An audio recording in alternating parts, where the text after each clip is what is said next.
Well, along those lines, happening today, if you'd rather avoid the weather altogether and trick-or-treat indoors, the Rochester Museum and Science Center has you covered.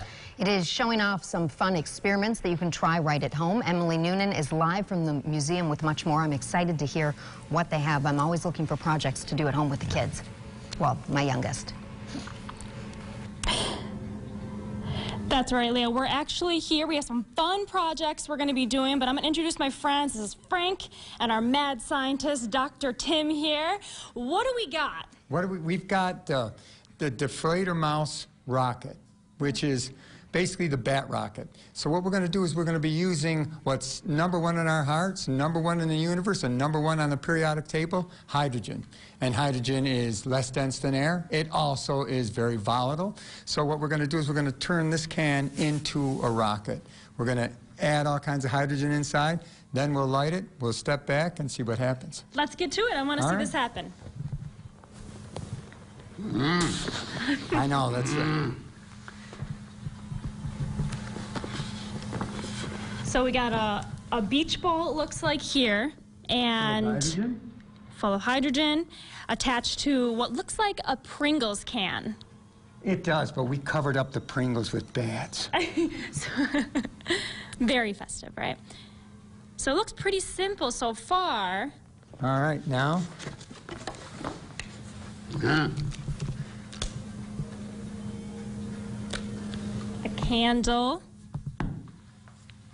Cover ears. Cover our ears.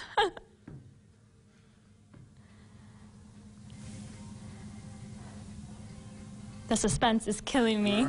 It takes 10 or 15 seconds. Oh! Oh my gosh. Good catch. I've been practicing. Okay, so maybe this is a project you might want to do outside or in an area where you have tall ceilings, but definitely awesome. What just happened? Well, what happened is, if you take a look at the can, the bottom of the can, which was the top, we have a little hole in the side of it. And so what we do is that's where we fill the hydrogen with, and the top of the can, which was once the bottom, we have a hole there, and you keep the plastic top on it.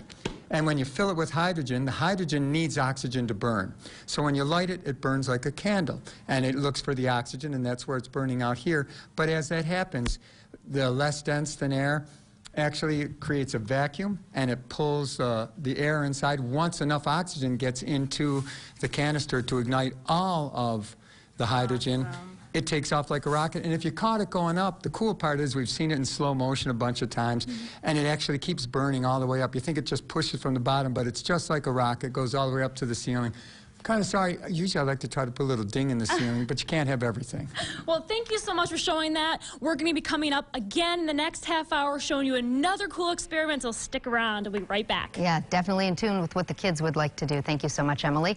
Tonight, News 8 will be hosting Halloween on Humboldt. Families, you're all welcome to stop by the studio, trick or treat, even take some pictures with the team. The event runs from 4 to 6:30 p.m., and we hope to see you then.